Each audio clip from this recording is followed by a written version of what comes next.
Selamat datang di depan saya. Di sini saya punya Xiaomi 17 Ultra dan saya akan membahas unboxing serta melihat sekilas perangkat ini, spesifikasinya, kualitas build, dan lain sebagainya.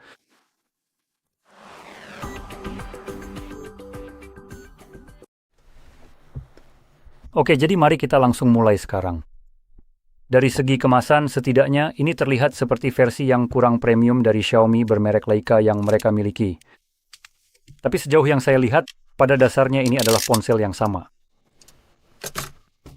Jadi mari kita buka.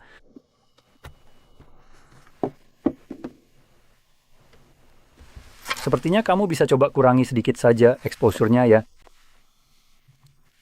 Oke, jadi di sini kita tidak mendapatkan charger. Seperti yang Anda duga, selamat jika Anda sudah menebaknya.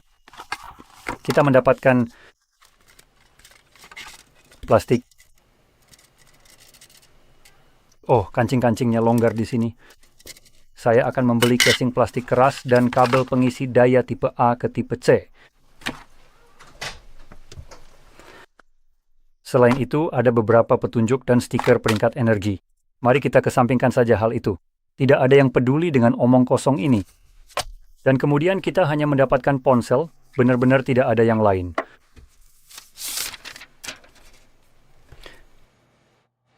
Oh, fitur bagus itu juga tidak ada. Mari kita nyalakan saja.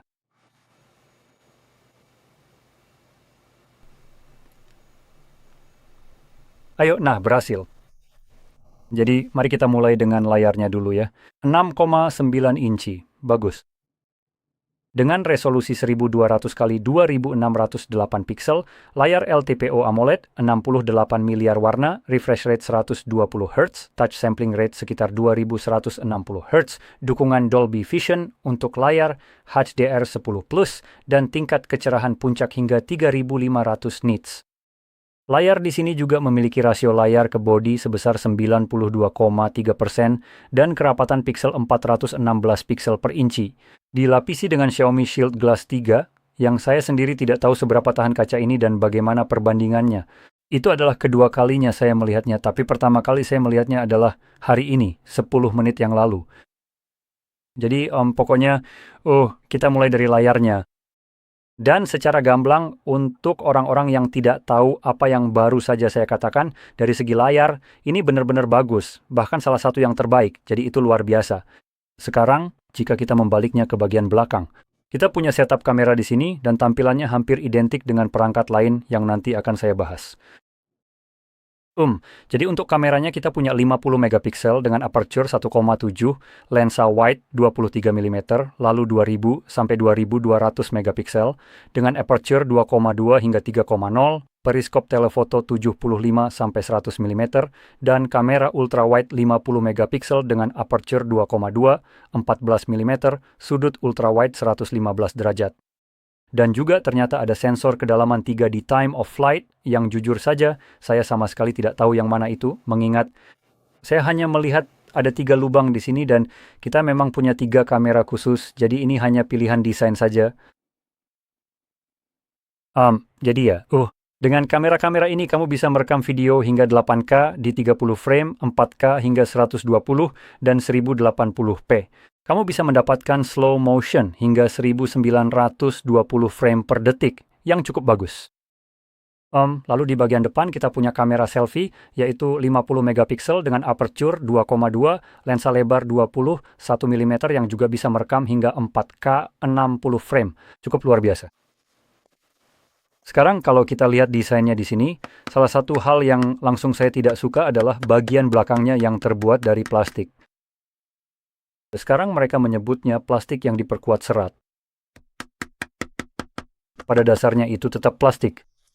Dan apakah kamu dengar suara kosong ini? Rasanya seperti balon, hampir seperti itu. Selain itu, bagian ini agak sedikit bisa ditekan, mengingat ini plastik dan ada ruang kosong di dalamnya. Itulah kenapa suaranya terdengar aneh. Jadi benar-benar terasa agak cekung saat kamu menekan dengan jari, dan kamu bisa merasakan saat benar-benar menyentuh baterainya. Saya kira begitu.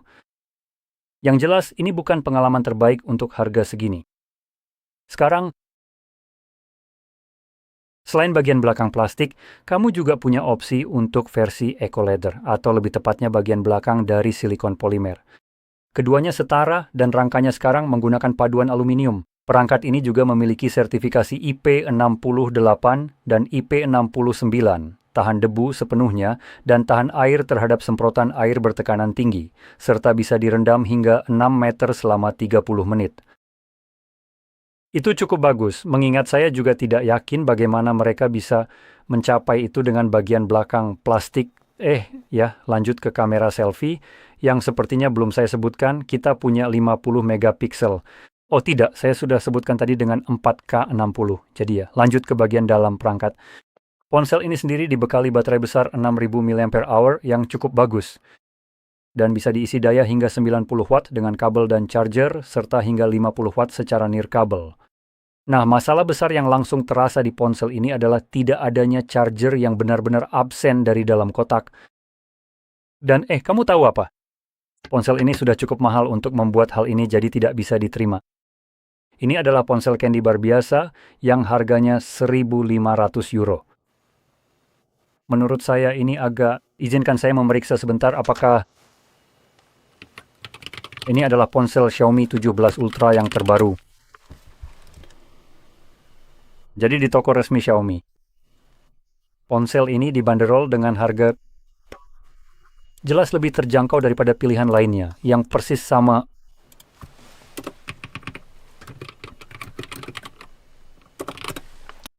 Kita sedang mempertimbangkan, $1.700 Amerika Serikat. Dolar.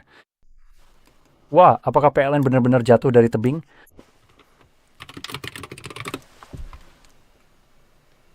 Oh, jadi kita ketika AS. Dolar itu naik drastis lebih dari 10 sen hanya dalam sehari. Oke, jadi konversi di sini mungkin tidak seakurat itu.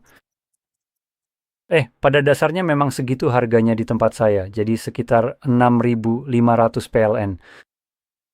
Dan jika Anda mengonversinya sekarang, dengan kurs saat ini, itu setara dengan $1.742 AS.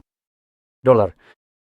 Jadi, dalam hal apapun, jika kita mempertimbangkan hal itu, yaitu nilai tukar saat ini, saya tidak peduli dengan hal lain. Inilah harga pastinya di sini. Ini adalah perangkat yang sangat mahal. Jadi, dengan demikian, pada dasarnya ponsel ini akan bersaing dengan ponsel flagship yang akan segera dirilis. Sama seperti Samsung S25 Ultra, yang memiliki fitur tambahan yang tidak dimiliki perangkat ini. Dan yang lebih menakjubkan lagi, biayanya justru akan lebih murah. Sulit diprediksi kapan Samsung S25 Ultra atau lebih tepatnya S26 Ultra akan lebih murah daripada Xiaomi. Dan selain itu, saat ini justru Samsung yang berinovasi dengan layar privasi unik mereka. Sejauh yang saya tahu, kita tidak punya fitur itu di sini. Saya rasa, jadi mari kita lanjutkan saja. Saya masih punya sedikit lagi yang ingin saya sampaikan tentang perangkat ini. Jadi, seperti yang saya bilang tadi, kita punya baterai 6.000 mAh dengan pengisian daya yang lumayan, tapi tanpa charger. Sekarang, hal lain adalah perangkat ini ditenagai oleh prosesor terbaik untuk Android, yaitu Snapdragon 8 Elite Gen 5. Ini adalah prosesor kelas tertinggi yang bisa kamu dapatkan saat ini. Jadi tidak ada yang mengejutkan di sini, apalagi dengan harga yang sangat mahal yang harus kamu bayar untuk perangkat ini. Perangkat ini juga hadir dengan RAM 16 GB dan setidaknya di sini GSM. Marina mengatakan bahwa ada 2 pilihan, setengah terabyte dan 1 terabyte penyimpanan. Tapi biar saya cek dengan cepat. Dan di situs resmi Xiaomi itu benar. Kita punya RAM 16 GB penyimpanan 1 terabyte dan 16 GB dengan setengah terabyte penyimpanan. Jadi ini memang benar.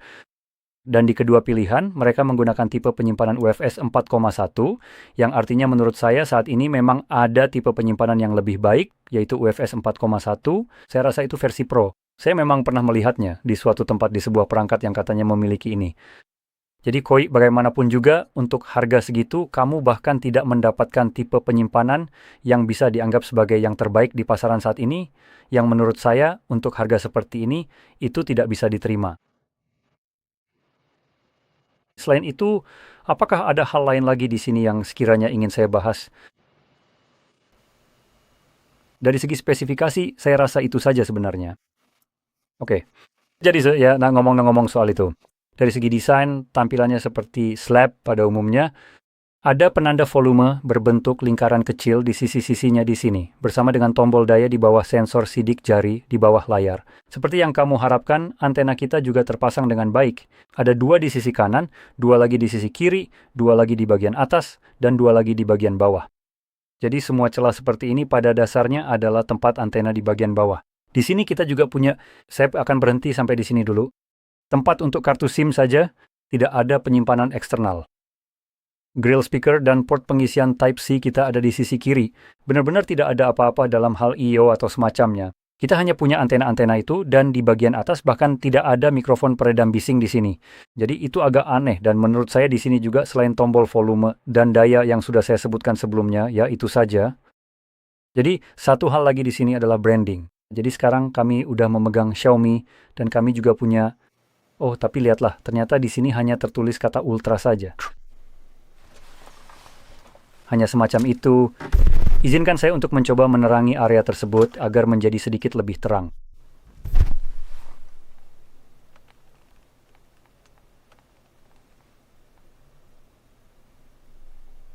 Nah, begitulah. Jadi, selain itu, seperti yang Anda lihat, kamera-kamera tersebut bermerek Leica, dan saya menekankan hal itu bukan karena Xiaomi telah membuat kamera bermerek Leica. Dan saya sudah membayar ini sejak beberapa waktu lalu, tapi karena ponsel ini ada. Nah, bagi Anda yang mungkin belum tahu apa ini, sebenarnya ini adalah ponsel Xiaomi 17 Ultra yang sangat canggih. Sejauh yang saya tahu, ini benar-benar perangkat yang sama. Nah, perbedaannya terletak pada branding. Biar saya sobek saja. Ayo. Anda bisa melihat bahwa casing yang satu ini jauh lebih bagus. Nah, begitulah. Desain ponselnya sedikit berbeda, meskipun pada intinya ponsel ini benar-benar sama. Dan Anda bisa melihat banyak kesamaan, hanya ada sedikit sentuhan berbeda di sana-sini. Jadi, alih-alih tulisan Ultra, di sini Anda mendapatkan branding Leica, karena ini bisa dianggap sebagai ponsel yang diproduksi oleh Xiaomi. Kurang lebih, saya rasa itu cara terbaik untuk menggambarkannya sekarang. Perbedaan lainnya di sini adalah adanya roda gulir kecil di bagian belakang sini, yang memungkinkan Anda untuk biarkan saya menyingkirkan ini. Jadi pada dasarnya saya bisa melakukan ini dan Anda bisa lihat saya bisa memperbesar dan memperkecil tampilan. Tergantung pada apa yang saya lakukan, saya dapat mengontrol pencahayaan dan sebagainya. Jadi produk ini memiliki sedikit sentuhan istimewa, umpan balik haptik yang bagus, dan sedikit aksen desain di sini dengan sisi-sisi yang bergaris. Dan juga merek Leica Camera German. Pencitraan merek. Cukup halus, terlihat bagus. Namun ponsel-ponsel ini sangat-sangat mirip. Maksud saya keduanya pada dasarnya Xiaomi. Dan sejauh yang saya tahu, keduanya memiliki spesifikasi yang sama. Baterainya sama dan semua hal semacam itu. Ini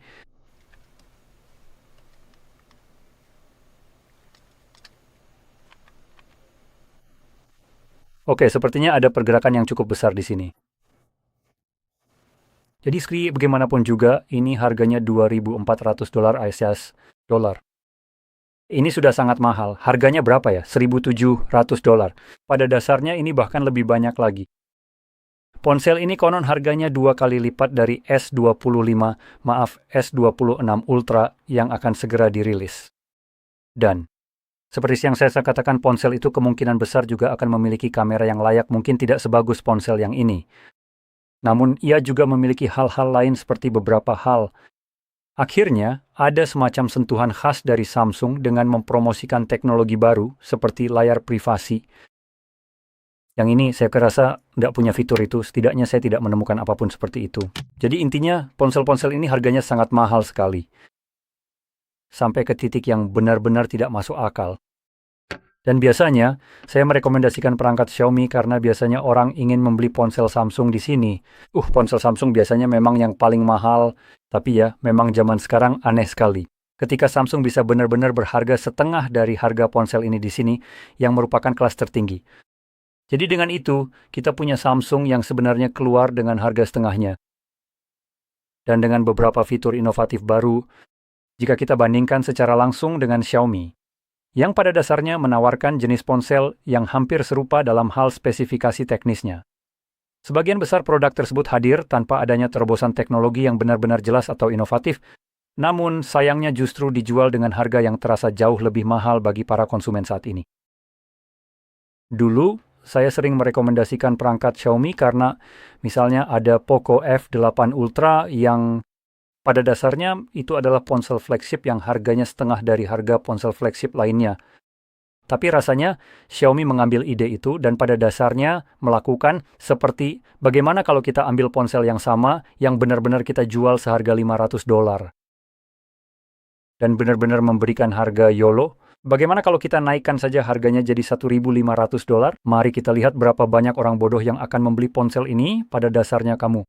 Saya rasa itulah yang dipikirkan tim pengembang, seperti ayo kita dorong harga sampai tidak masuk akal dan lihat berapa banyak orang yang benar-benar akan membelinya. Lalu Leica seperti, wah, ide bagus, biar saya ikut gabung dan keluar dengan versi bermerek Leica yang harganya hampir 2 kali lipat. Luar biasa, logika yang fantastis di sini. Jadi, seperti yang mungkin sudah kamu tebak, saya agak negatif terhadap perangkat-perangkat ini dan bukan karena mereka jelek, tapi karena harganya benar-benar gila, bahkan terasa menghina. Dan sejauh yang saya lihat, mereka sebenarnya tidak menawarkan cukup banyak hal untuk membenarkan harga itu. Mereka punya kamera. Mereka punya kamera yang bagus, jelas. Tapi setiap ponsel flagship memang punya kamera yang bagus. Itu benar-benar satu-satunya nilai jual mereka saat ini. Mereka meluncurkan perangkat-perangkat ini setiap tahun. Bukan karena mereka peduli pada lingkungan, tapi karena itu satu-satunya cara mereka menghasilkan uang, kan? Mereka hanya akan memberikan perubahan-perubahan kecil agar kamu tergoda untuk beralih dari Xiaomi 16 Ultra ke 17 Ultra. Dan selain itu, kamu sebenarnya tidak punya banyak alasan untuk mengganti. Dan biasanya, satu-satunya peningkatan yang ada hanyalah di kamera dan prosesor. Dan biasanya itulah yang kamu dapatkan. Jadi, saya benar-benar percaya bahwa saat ini kamera sebenarnya belum benar-benar mengalami peningkatan. Pengalaman saya dengan kamera saat ini, apapun mereknya, adalah para produsen sebenarnya tidak benar-benar meningkatkan perangkat kerasnya. Mereka mencoba menipu dengan meningkatkan perangkat lunak saja. Jadi, dalam beberapa hal, rasanya mereka hanya tetap menggunakan sensor jelek yang sama, seperti yang mereka beli beberapa waktu lalu. Dan hanya terus-menerus mencoba meningkatkan perangkat lunak untuk memeras performa sebanyak mungkin. Dari kamera mereka sambil berusaha menghemat biaya sebanyak mungkin, yang mana kamu tahu sebenarnya tidak masalah. Tapi pada titik ini, kita sampai pada tahap di mana foto-foto yang dihasilkan cenderung terlihat sangat artifisial dari kamera. Kadang-kadang ada bentuk-bentuk aneh seperti halusinasi dan hasilnya tidak terlalu menarik, terutama saat kamu melakukan zoom. Menurut saya, banyak foto saat ini terlihat agak aneh pada resolusi penuhnya. Jadi saya menyebutkan itu karena ketika berbicara tentang ponsel seperti ini, yang mencoba memiliki kamera terbaik seperti kamu akan berjalan-jalan dan merekam, entah itu film atau apapun dengan ponsel ini. Atau bahkan pergi ke pernikahan sebagai fotografer profesional dan kamu akan menggunakan ini untuk mengambil foto di pernikahan. Tidak, kamu tidak salah. Jika Anda melakukannya, orang-orang yang mempekerjakan Anda akan memecat Anda. Karena siapapun yang berlari sambil memegang telepon di sana akan terlihat seperti orang bodoh. Jadi, jika berbicara tentang ponsel seperti ini, dengan harga yang diminta Xiaomi, mungkin lebih baik Anda memilih ponsel seperti Poco F8 Ultra, lalu menghabiskan tambahan $1.000 untuk kamera khusus, misalnya Sony ZV-E10 Mark II, yang harganya sekitar $1.000, sehingga totalnya lebih dari $1.500. Dan Anda bisa mendapatkan Poco dengan harga sekitar $500. Hei, itu benar-benar cukup untuk membeli kamera khusus seharga $1.000, dan Anda akan mendapatkan sesuatu yang lensanya bisa diganti. Kamera buatan Sony, yaitu kamera alpha, yang cukup bagus dan Anda akan mendapatkan fleksibilitas yang jauh lebih tinggi, pengalaman yang jauh lebih baik menurut saya, karena produk ini memang dirancang untuk melakukan hal spesifik, yaitu merekam video dan mengambil foto. Dan kemudian Anda bisa punya ponsel terpisah khusus untuk keperluan telepon, serta kamera yang masih bisa mengambil foto yang cukup oke. Mungkin tidak sebanding dengan yang satu ini, mereka tidak akan memecahkan rekor benchmark kamera. Tapi mengingat Anda hanya membayar sepertiga harga dan tetap mendapatkan ponsel dengan spesifikasi dan kamera yang hampir sama, lalu juga punya kamera terpisah. Selain itu,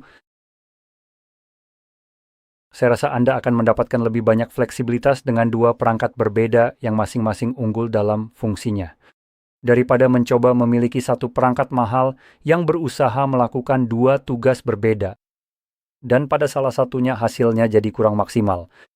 Hal yang sama juga berlaku seperti yang saya bicarakan tentang yang satu ini, yang bermerek Leica. Itu bahkan lebih gila lagi. Harganya dengan masalah yang sama juga menurut saya. Harganya yang membuatnya berbeda karena Anda bisa saja membeli kamera khusus. Jadi sebenarnya saya ingin sekali menyukai perangkat-perangkat ini. Tapi kenyataannya, harga perangkat-perangkat ini sudah melampaui batas yang seharusnya, dan dengan harga seperti ini, menurut saya mereka tidak sepadan. Sekarang, jika mereka menurunkan harga ke tingkat yang jauh lebih terjangkau, misalnya untuk bersaing dengan S25 Ultra, bahkan yang menurut saya masih sedikit mahal untuk perangkat Xiaomi dibandingkan dengan Samsung. Tapi ya, itu akan jauh lebih mudah diterima daripada harga yang sekarang. Jadi intinya, itulah yang ingin saya sampaikan. Seperti yang saya sebutkan, saat ini memang harganya seperti itu dan mungkin sebagian dipengaruhi oleh nilai tukar saat ini. Benar kan? Nilai dolar ICE melonjak dan ada sedikit perbedaan serta beberapa faktor lainnya. Jadi jika ponsel ini dirilis dengan harga yang lebih masuk akal di ICE, seperti yang saya bilang, mungkin 1.200 atau 1.100 dolar itu pasti akan jauh lebih baik. Dan pada titik itu saya rasa situasinya akan berbeda. Tergantung juga, misalnya kalau kamu memang ingin Xiaomi karena alasan tertentu, atau mungkin kamu ingin menunggu S26 Ultra, tentu saja kamu bisa mempertimbangkan itu. Dan jelas, kalau bisa menghemat 100 dolar, itu cukup bagus. Tapi sekali lagi, dan dengan begitu, S26 Ultra masih punya keunggulan dengan kaca privasinya yang saya yakin akan sangat disukai oleh sebagian orang. Anda bisa mendapatkan privasi seperti pelindung layar kaca tempered di sini dan memasangnya, tetapi itu tidak akan sebagus yang ditawarkan Samsung. Jadi, ya, menurut saya ini perangkat dengan harga yang aneh, padahal seharusnya bisa dirilis dengan lebih baik. Penawarannya jauh lebih menarik. Seandainya mereka ingin mematok harga lebih rendah untuknya, seperti yang mereka lakukan dengan Poco F8 Ultra. Ponsel itu justru kebalikannya. Harganya sangat murah sampai-sampai mengejutkan mereka bahkan menjualnya. Nah, di sini justru sebaliknya. Jadi, ya, itu saja. Ini sedikit curhatan sekaligus memberikan sedikit perbandingan antara dua perangkat dan membahasnya. Jadi, semoga video ini bermanfaat dan informatif untuk Anda. Tapi bagaimanapun juga jangan lupa untuk like, subscribe, dan terima kasih sudah menonton.